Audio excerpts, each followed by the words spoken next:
whatever work we perform on any system, equivalent amount of energy gets stored in the system.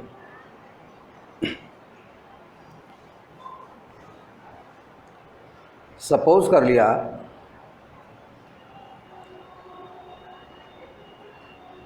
an object of mass m, ये ground frictionless है, इस पर हमने एक force apply किया F, तो यदि किसी मास पर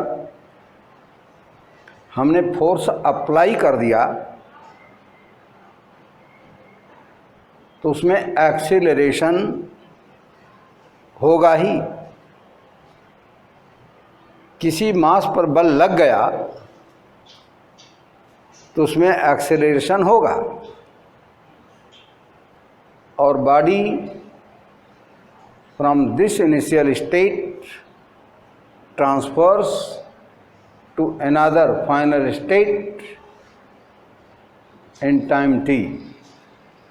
Suppose initial velocity of body was 0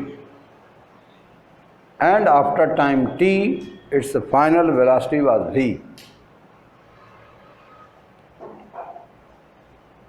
In the process the body gets displaced to a distance of s. So work done on the body is force multiplied by displacement, because both are in the same direction. Now force can be written as m into a,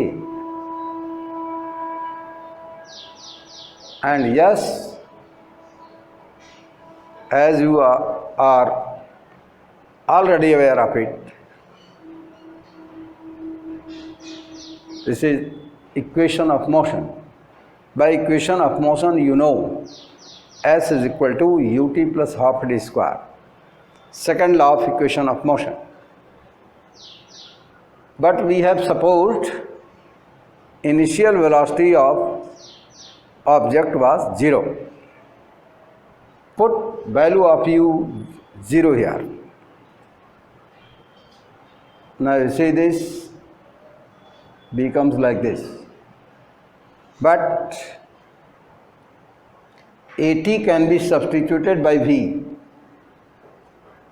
You are already aware of it. This is called kinetic energy of mass m.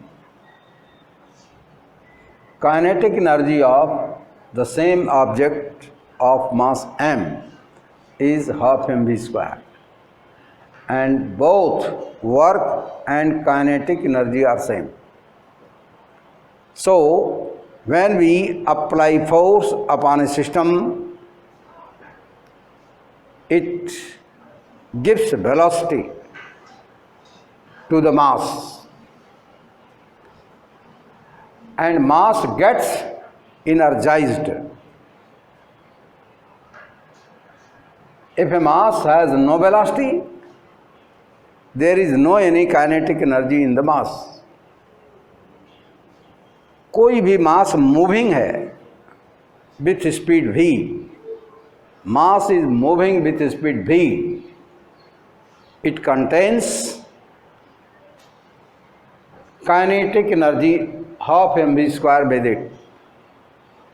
Suppose कर दिया 1 kg मास है और इसकी velocity 2 metre पर second square है, तो उसमें kinetic energy होगी half mass is 1 kg into 2 square, that is 2 joule. इस फार्मूले से आप किसी भी बॉडी की काइनेटिक एनर्जी ज्ञात कर सकते हैं बाई हाफ mv स्क्वायर। चाहे यह इलेक्ट्रॉन हो, चाहे प्रोटॉन हो, या कोई मॉलिक्यूल हो, कोई साइकिल हो, हवाई जहाज हो, रॉकेट हो, रेलगाड़ी हो, किसी भी ऑब्जेक्ट की मास m है और उसकी वेलोसिटी भी है, तो आप मल्टीप्लाई करके उसकी काइनेटिक एनर्जी ज्ञात कर सकते हैं। क्या हमने देखा, यदि किसी बॉडी में मोशन है तो इसका मतलब उसमें काइनेटिक एनर्जी है। अब अलग से एक बात आती है, वो एनर्जी कहाँ से गई? एनर्जी को न हम प्रोड्यूस कर सकते हैं, न डिस्ट्रॉय कर सकते हैं। एनर्जी को हम नष्ट नहीं कर सकते। साधारण क्रियाओं में न्यूक्लियर स्टेट की बात अलग है। यदि हम न्यूक्लियर स्टेट की बात ना करें तो हम ये कहते हैं कि किसी बॉडी का मास नष्ट नहीं होता। न हम द्रव्यमान को नष्ट कर सकते हैं, न उत्पन्न, और न तो हम ऊर्जा को नष्ट कर सकते हैं, न उत्पन्न। लेकिन न्यूक्लियर एनर्जी के केस में ऐसा नहीं होता, बाद में आप पढ़ेंगे। यहाँ पर मैं ये बता रहा हूँ, एक वह एजेंसी है जो ये फोर्स लगा रही है। एजेंसी, यह एजेंसी, फोर्स लगाने वाली एजेंसी मैन की मस्क्यूलर फोर्स हो सकती है, किसी एनिमल की मस्क्यूलर फोर्स हो सकती है, यह किसी इंजन की फोर्स हो सकती है, यह किसी मोटर की फोर्स हो सकती है। तो चाहे मोटर ये बल लगा रही हो, चाहे इंजन ये बल लगा रहा हो, चाहे हम कोई एनिमल इस फोर्स को लगा रहा हो, तो फोर्स लगाने वाली एजेंसी अपनी एनर्जी को खर्च करती है। लेकिन वो एनर्जी जो खर्च हुई वो नष्ट तो हो नहीं सकती, वह उस बॉडी में ही स्टोर हो जाती है। इसे हम थिंक करके सोच सकते हैं। एनर्जी को हम ऐसे देख नहीं सकते। लाइट एनर्जी को क्या आप देख सकते हैं? नहीं, लाइट को हम नहीं देखते, लाइट के इफेक्ट से हम देखते हैं। हम लाइट को नहीं देखते, लाइट के इफेक्ट से हम देखते हैं। लाइट को हम नहीं देखते। आपको ये भ्रम हो सकता है कि लाइट तो दिख रही है, लेकिन लाइट को एक्चुअली आप देखते नहीं। लाइट का इफेक्ट जो आपके रेटिना पर पड़ता है, उस इफेक्ट की वजह से आप कुछ देखते या समझते। लाइट को नहीं देखते, लाइट से देखते हैं। लाइट को हम नहीं देखते, लाइट से देखते हैं। तो किसी फॉर्म ऑफ एनर्जी को हम देखते नहीं, ये हम एक्सपीरियंस करते हैं, अनुभव करते हैं। एक सिद्धांत आपको बताया कि एनर्जी ही वर्क करती है, एनर्जी ही वर्क करती है। वर्क करने में एनर्जी खर्च होती है, तो वर्क एनर्जी ही करती है और किसी वर्क को एनर्जी ही करती है। जैसे सपोज मैं यहाँ खड़ा हूँ, खिड़की के शीशे को तोड़ना एक काम है। मैं यहाँ खड़ा हूँ, कैसे तोड़ूं? तो मैंने अपने शरीर की ऊर्जा इसको दिया, यूं किया, इस पर मैंने क्या लगाया? फोर्स। अपने बाजू से मैंने इस पर क्या लगाया? फोर्स। और बाई फोर्स इसको डिस्प्लेस किया इतनी दूरी तक। इसके बाद मेरे हाथ से ये निकल गया, मेरी ऊर्जा लेकर ये निकल गया और जाके खिड़की पर इसने शीशे को तोड़ दिया, क्योंकि उसमें एनर्जी कितनी हो गई थी? 12 mv²।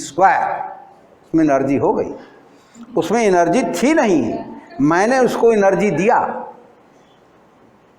उसमें एनर्जी स्टोर हो गई और तब वो भाग खड़ा हुआ। ठीक, वो जो भाग रहा था उसमें मेरी ही एनर्जी थी। मैंने जो एनर्जी यहाँ खर्च किया था वही एनर्जी उसमें आ गई थी। अब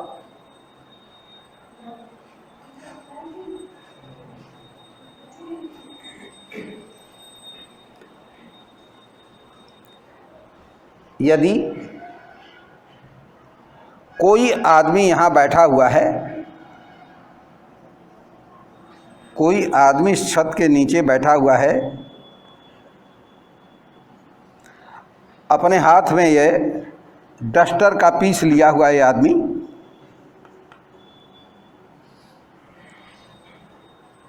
क्या इस आदमी के सिर पर ये डस्टर का पीस चोट मार सकता है? नहीं, क्योंकि इसके हाथ में है, इसकी ना काइनेटिक एनर्जी है, कोई एनर्जी इसमें नहीं। बिना एनर्जी के इसके सिर को कैसे फोड़ेगा? एनर्जी तो है ही नहीं इसमें। तो हमने क्या किया, इस डस्टर को लेकर मैं चढ़ गया छत पर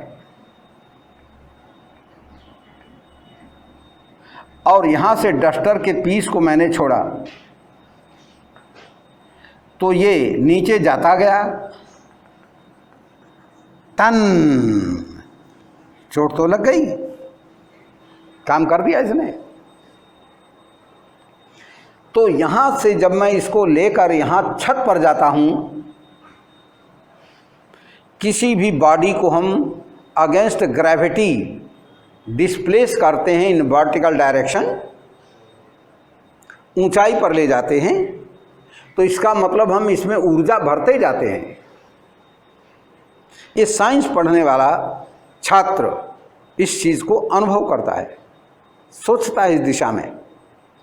जब हम किसी बॉडी को लेकर के छत पर पहुंचा रहे हैं, ऊंचाई पर ले जा रहे हैं, तो उसमें हम एनर्जी भर रहे हैं। कितनी एनर्जी भर रहे हैं? तो यहाँ एक बात बता दूं, आपकी सीमा के अंतर्गत हम ये मान लेते हैं कि ग्राउंड पर कोई मास है तो उसकी एनर्जी 0 है, मान लेते हैं पोटेंशियल एनर्जी। ग्राउंड लेवल पर कोई मास है, कोई ऑब्जेक्ट है, तो उसकी पोटेंशियल एनर्जी हम 0 मान लेते हैं, होती नहीं है। आप आगे क्लास में पढ़ेंगे, 0 नहीं है वो, लेकिन हम आपकी क्षमता के अंदर, आपके कोर्स के स्कोप में ये बता रहे हैं कि ग्राउंड लेवल पर यदि कोई मास है तो उसकी हम पोटेंशियल एनर्जी 0 मान लेते हैं। अब यदि उस मास को हम डिस्प्लेस कर रहे हैं up to certain height h, तो उसमें कितनी एनर्जी हमने डाल दिया? फोर्स। उस पर मैं फोर्स लगाता हूँ mg और डिस्प्लेस करता हूँ h, इसलिए उसमें इतनी एनर्जी भर जाती है। लेकिन ये यहाँ जाकर के यहाँ पर रुक गया, इसमें काइनेटिक एनर्जी नहीं है, पोटेंशियल एनर्जी है। स्टेट चेंज हो गई with respect to ground. Ground के बजाय यह कुछ ऊंचाई पर चला गया, तो इसमें कुछ एनर्जी प्रवेश कर गई, एनर्जी इसमें चली गई। कौन सी एनर्जी? जो इसको उठाने में मैंने एनर्जी खर्च किया वो एनर्जी इसमें पहुंच गई। इसमें पहुंचने वाली एनर्जी कितनी हो गई? mgh। अब यदि यहां से हमने गिरने के लिए फ्री किया इसको, तो वह पोटेंशियल एनर्जी इसको काइनेटिक एनर्जी में कन्वर्ट होने लगती है। Conversion of kinetic energy into potential energy होने लगता है, और फाइनल वेलोसिटी यहाँ पर ज़्यादा है इसकी, इसलिए अपनी एनर्जी से इसने सिर पर चोट लगा दी। ठीक, क्या बात पढ़ाया हमने? दो बात बताया। Energy can not be destroyed. दूसरी बात ये बताया, जब हम किसी सिस्टम पर वर्क करते हैं तो हम अपनी एनर्जी को उस सिस्टम में भरते हैं। वर्क करने में एनर्जी खर्च होती है, वर्क करने में एनर्जी डिसिपेट होती है। तो वर्क करने में जो एनर्जी हम खर्च करते हैं वही एनर्जी उस सिस्टम में भर जाती है। यहाँ पर ये मास एक सिस्टम है, तो जो एजेंसी फोर्स लगाती है, डिस्प्लेस करती है, वो एनर्जी को वो एजेंसी अपनी एनर्जी को खर्च करती है, और वो एनर्जी उस सिस्टम अर्थात मास में या तो काइनेटिक एनर्जी के रूप में स्टोर हो जाती है या तो पोटेंशियल एनर्जी के रूप में स्टोर हो जाती है। अगला एग्जाम्पल है, देखें। सपोज कर लो ये हॉरिजॉन्टल टेबल है और इस पर एक स्प्रिंग लगी हुई है।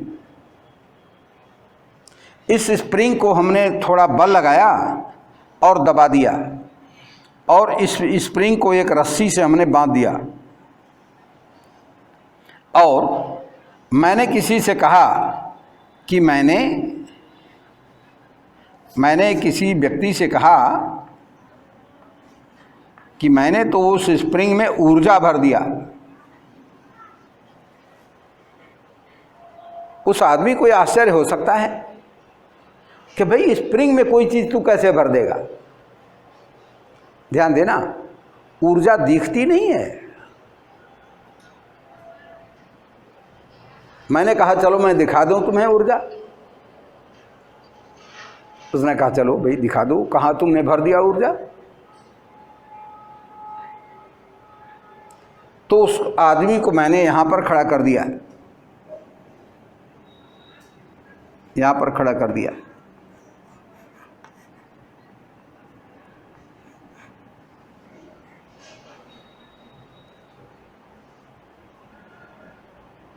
हमने कहा देखो इसमें ऊर्जा भरा हूं। तो कई बार नीचे ऊपर देखकर कहता है कहाँ ऊर्जा है, किसको तू ऊर्जा कह रहा है, ऊर्जा है कहाँ। तो हमने कहा पहले तू ये बात स्वीकार कर लो कि ऊर्जा ही कार्य करती है। उसको समझाया कि डीजल ही खेत जोतता है, ट्रैक्टर तो एक व्यवस्था है। मेरा भोजन ही बोलता है, मैं तो एक व्यवस्था हूं। भूसा ही दूध देता है, क्योंकि गाय तो एक व्यवस्था है। एनर्जी ही वर्क करती है। विद्युत ऊर्जा से ही ये फैन चल रहा है। ऊर्जा ही सब काम करती है दुनिया का। दुनिया के सारे कार्य को कौन करती है? ऊर्जा। तो इस आदमी से मैंने कबूलनामा करवा लिया।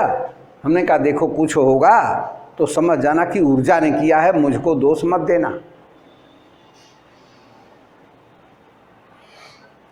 उसने कहा कि ज़्यादा भाषण मत दो, अब तुम्हारी ऊर्जा कहाँ है, जरा ऊर्जा को दिखा दो। तो हमने कहा बस यहीं खड़े रहना, और मैं रस्सी को काटा और स्प्रिंग फिर फैल के गई यूं। उसके नाक पर चोट तो लग गई। ठीक। अब मेरे ऊपर गुस्सा हो गया, कहा कि तूने मार दिया। हम कहा ना, गलती बात बोल रहे हो भाई। ऊर्जा ने ही ऐसा किया होगा, मैंने कुछ नहीं किया। मैं तो तुमको ऊर्जा दिखा रहा था। मैंने कहा कि इसमें मैं ऊर्जा भर दिया हूँ, और समझो ऊर्जा ने ही कार्य किया होगा। तुम्हारे नाक फोड़ने का काम ऊर्जा ने ही किया होगा, मैंने नहीं किया। मैं कह रहा था कि इसमें ऊर्जा भरा हूँ, लेकिन तुम मान नहीं रहा था, इसलिए मैं तुम्हें अच्छी तरह दिखा दिया। फिर भूल जाओगे क्या? नहीं, ऊर्जा ही कार्य करती है। तो स्प्रिंग में जो स्प्रिंग को भी दबाने में मैंने वर्क किया। प्रारंभ में तो बल बहुत कम था, 0 था, लेकिन यहाँ तक आते आते बल मैंने बढ़ा के F कर दिया। F, फोर्स F लगाया। धीरे धीरे बल को मैंने बढ़ाया। फोर्स कांस्टेंट नहीं लगा था यहाँ तक, इसलिए औसत बल होगा average force, initial force final force by 2। Initial force plus final force by 2 is average force into x। और F को हम kx लिखते हैं। स्प्रिंग के लिए F equal to kx। F equal to kx क्या है, यह हम स्प्रिंग पढ़ाते समय बताया जाता है। F equal to kx, k spring का कांस्टेंट है, स्प्रिंग कांस्टेंट है k, तो F को हमने kx लिख दिया। तो किसी स्प्रिंग को जब हम डिप्रेस कर रहे हैं तो उसमें ये पोटेंशियल एनर्जी भर जाती है, और यह इलास्टिक एनर्जी के रूप में भी कहा जाता है। स्प्रिंग को खींचें तो भी उसमें ऊर्जा भर जाती है, चाहे स्प्रिंग को दबाएं या स्प्रिंग को इलांगेट करें। यदि डिप्रेशन या इलांगेशन x है तो उसमें स्टोर्ड पोटेंशियल एनर्जी, स्प्रिंग में stored potential energy half kx² लिखी जाती है, just like kinetic energy of mass.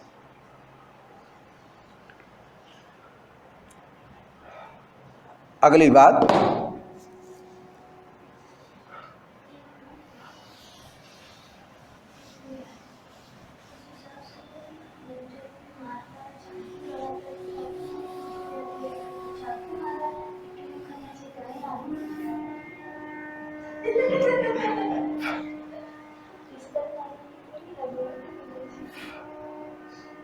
यहाँ पर मैं एनर्जी के बारे में बता रहा हूँ। क्या बात बताया उसको कॉन्सेप्ट रूप में अपने मस्तिष्क में नोट करना जरूरी होता है।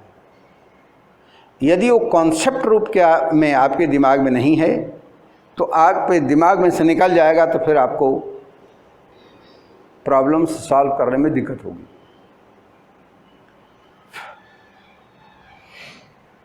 यहाँ पर हम ये भी कह सकते हैं work done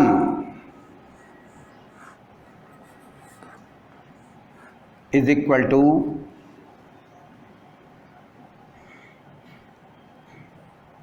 final kinetic energy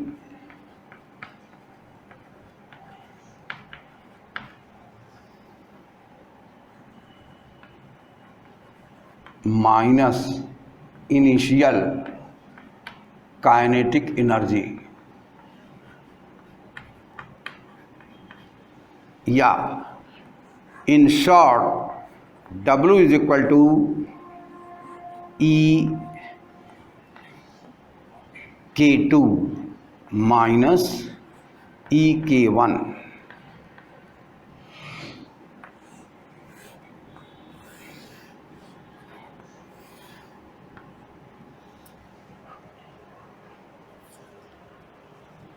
negative work, कल मैं नेगेटिव वर्क की बात कर रहा था। नेगेटिव वर्क, सपोज कर लीजिए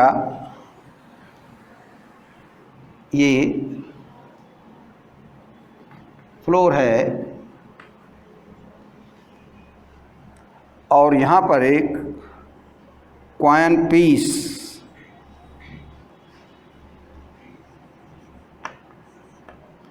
एक कॉइन हमने लिया जिसका मास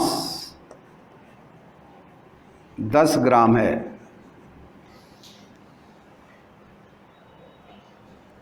इसको मैंने इनिशियल वेलोसिटी, ऐसे हमने ठोकर मारा, जर्क, और इसकी initial velocity u becomes 10 metre पर सेकेंड। ये फर्श के एलॉन्ग घिसटते हुए कुछ दूर जाकर के रुक जाता है। ये फाइनल वेलोसिटी इसकी 0 हो गई जब इसने डिस्टेंस कवर किया s।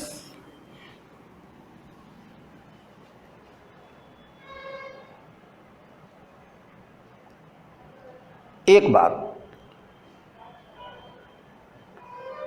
इसकी स्पीड, इनिशियल स्पीड यहाँ पर 10 मीटर पर सेकंड थी, कुछ आगे जाने पर इसकी स्पीड 9 मीटर पर सेकंड हो गई, कुछ आगे जाने पर 4 मीटर पर सेकंड हो गई, फाइनली यह 0 हो गई। ऐसा क्यों हुआ?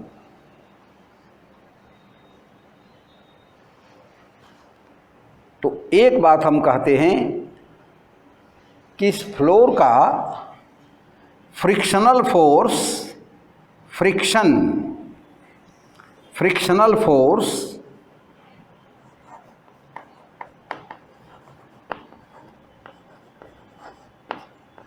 इस पर फ्रिक्शनल फोर्स लग रहा था opposite to its direction of velocity.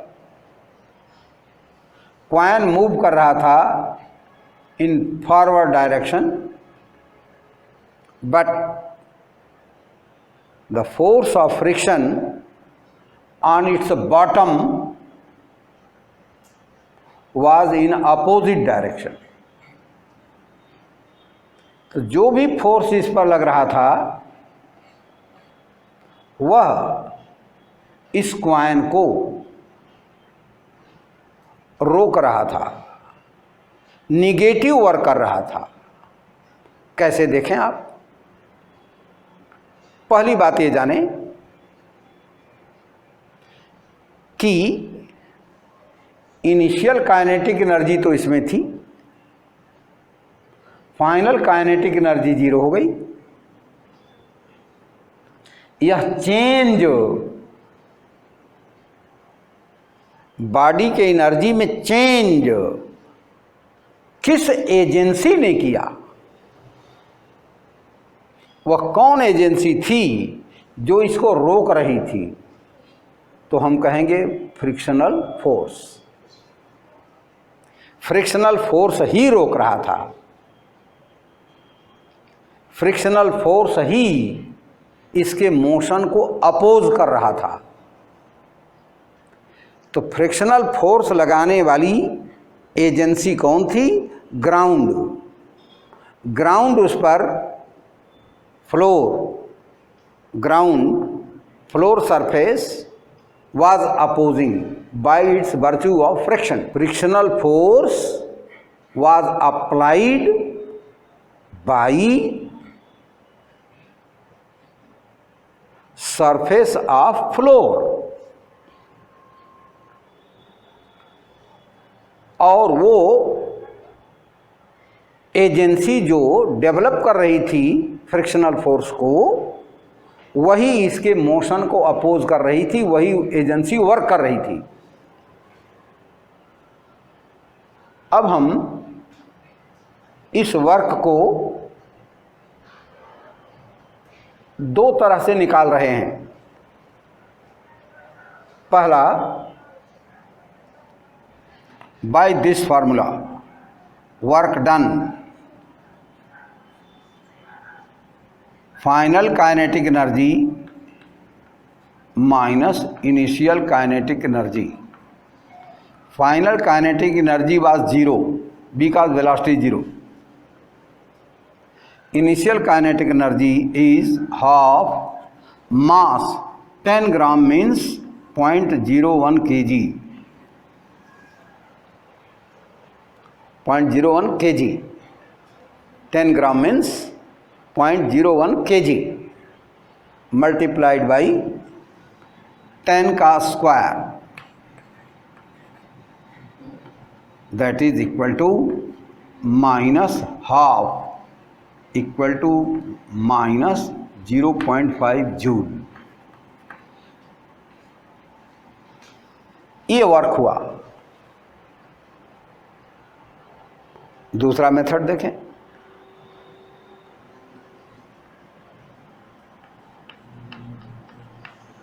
Late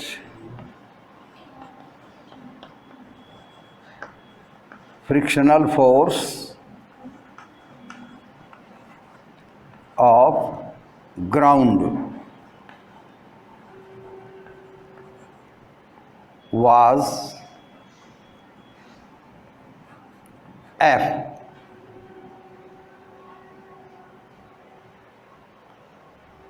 coin के सरफेस पर फ्रिक्शनल फोर्स ये ग्राउंड लेवल लगा रहा था. Work done is equal to F multiplied by distance into cos 180 degree. क्यों? क्योंकि फ्रिक्शनल फोर्स की डायरेक्शन ये है और डिस्प्लेसमेंट की डायरेक्शन वो है. Both are in opposite direction. So the angle between their directions is 180 degree. So work done will be equal to minus F into S, because cos 180 degree is minus 1. F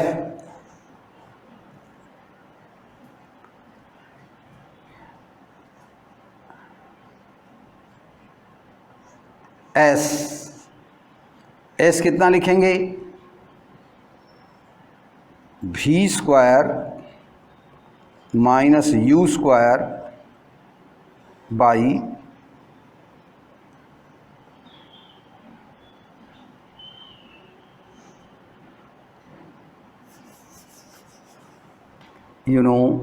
V square equal to U square plus 2AS. 2AS is equal to V square minus U square.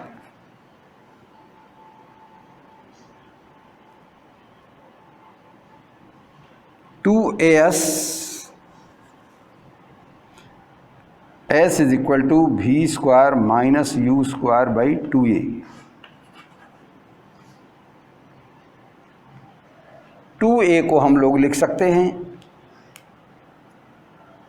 यहाँ retardation है इसलिए F equal to लिख सकते हैं आप minus MA. क्योंकि A retardation है, ये फोर्स रिटार्डेशन डेवलप कर रहा है. फोर्स रिटार्डेशन डेवलप कर रहा है उसमें, तो हम F equal to minus MA लिख सकते हैं. S V square minus U square by 2A. अब यदि इसमें हम मास को मल्टीप्लाई कर दें इन न्यूमरेटर एंड डिनोमिनेटर,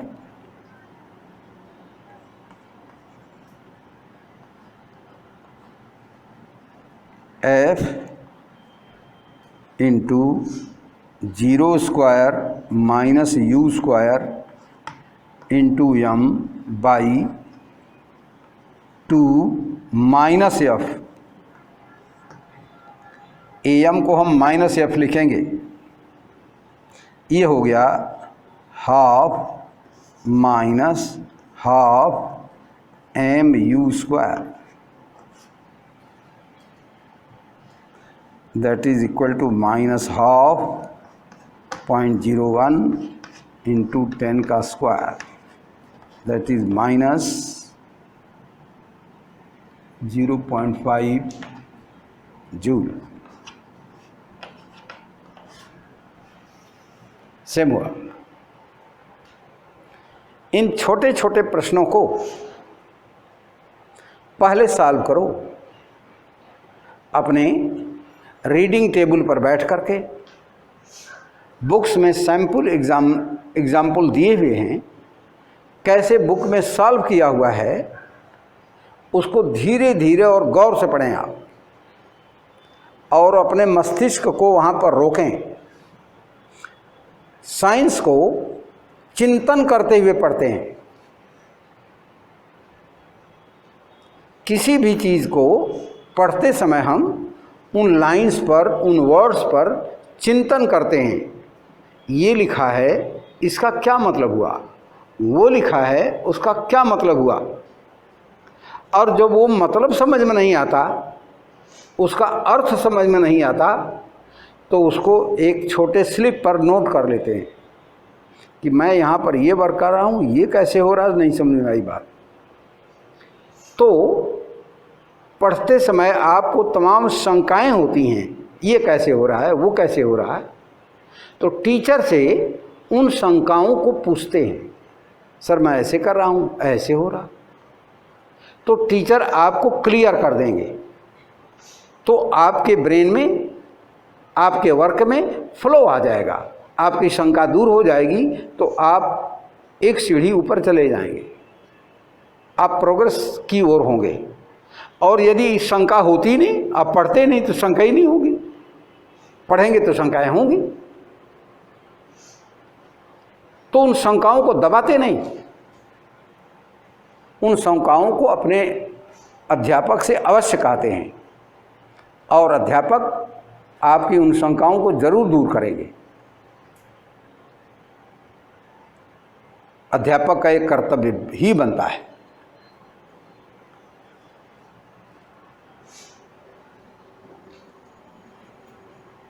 यहां पर मैंने बताया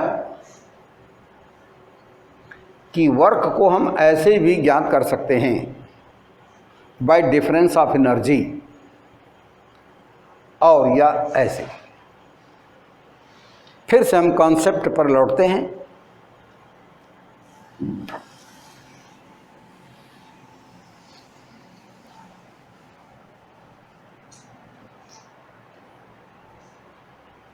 यहाँ से मैंने सिक्के को एक जर्क दिया, इनिशियल वेलोसिटी दिया 10 मीटर पर सेकेंड, ग्रेजुअली ये घिसटते हुए जाके रुक गया।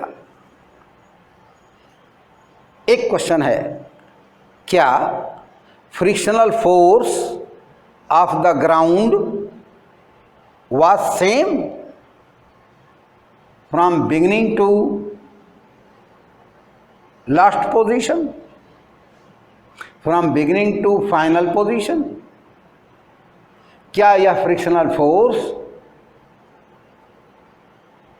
कांस्टेंट था through out it's motion? Yes, frictional force was same.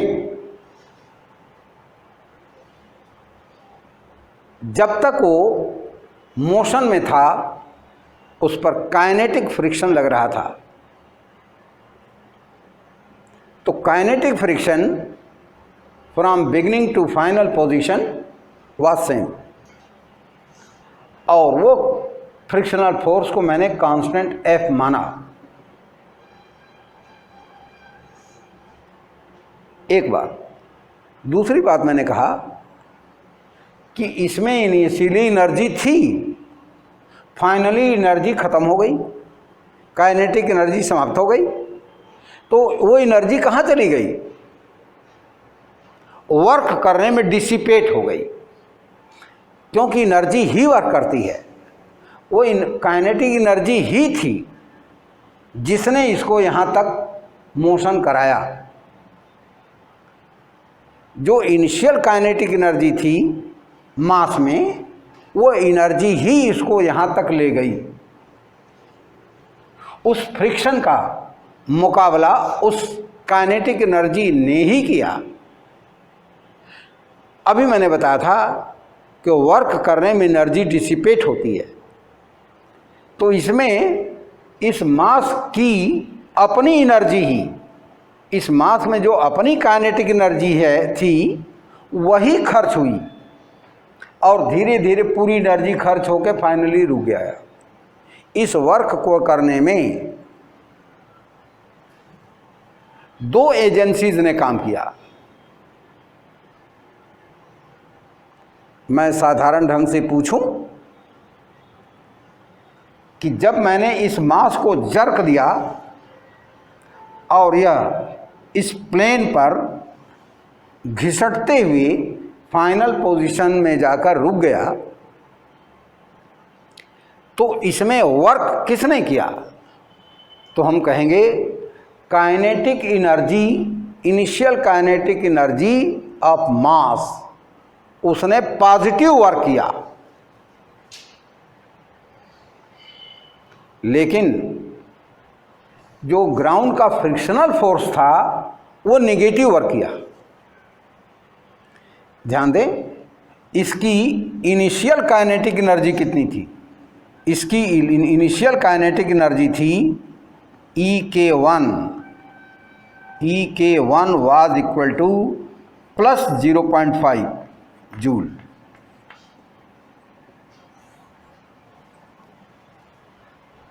Final energy इसकी 0 हो गई, तो इसने इतना जूल वर्क किया, इतना जूल एनर्जी डिसिपेट किया। तो जो एनर्जी इसने डिसिपेट किया वही उसने इतना वर्क किया। लेकिन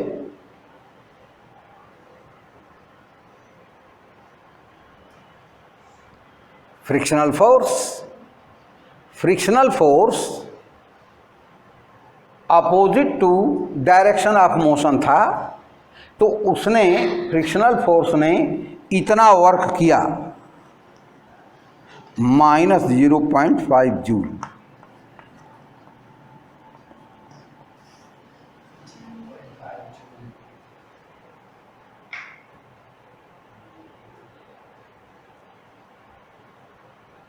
तो इस फोर्स ने रोकने का काम किया, लेकिन उसने निगेटिव वर्क किया। निगेटिव वर्क किस पर किया? बॉडी पर, अपने पर नहीं। इस मास पर फ्रिक्शनल फोर्स ने निगेटिव वर्क किया और इसने पॉजिटिव वर्क किया। यदि दोनों के वर्क को हम जोड़ दें तो ये फाइनली 0 है।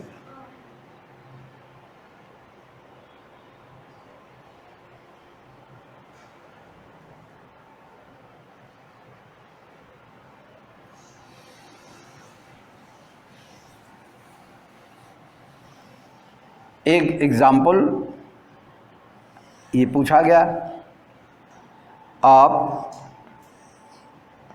किसी बॉल को हिट करते हैं, फुटबॉल है, इसको आपने हिट किया, ये मोशन में आ गया।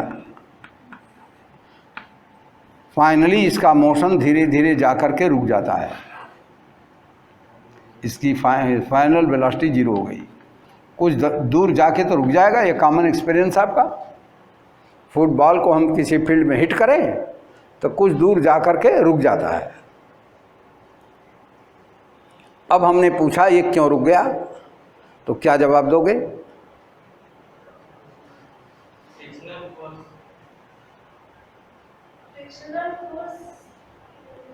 हाँ, वो जो फ्रिक्शनल फोर्स बॉल पर लगता है वह केवल ग्राउंड का ही नहीं होता, एयर का भी फ्रिक्शन होता है। कुछ ग्राउंड फ्रिक्शन होगा, कुछ एयर फ्रिक्शन होगा। Ground and air friction both oppose its motion, लेकिन ग्राउंड फ्रिक्शन और एयर फ्रिक्शन सेम नहीं होता, एयर फ्रिक्शन चेंज करता रहता है, लेकिन ग्राउंड फ्रिक्शन सेम रहता है। तो फ्रिक्शन ने यहाँ पर निगेटिव वर्क किया, इसलिए यह रुक गया। इसकी एनर्जी को बढ़ाया नहीं, इसकी एनर्जी को घटाया। इसकी एनर्जी, पहले इसमें एनर्जी थी, लेकिन फ्रिक्शनल फोर्स ने इसकी एनर्जी को घटाया, क्योंकि फ्रिक्शनल फोर्स नेगेटिव वर्क कर रहा था। यदि ये पॉजिटिव वर्क होता तो उसकी वेलोसिटी बढ़ती, पॉजिटिव वर्क करते तो उसकी स्पीड बढ़ती, वेलोसिटी बढ़ती, लेकिन नेगेटिव वर्क की वजह से उसकी वेलोसिटी कम हो गई।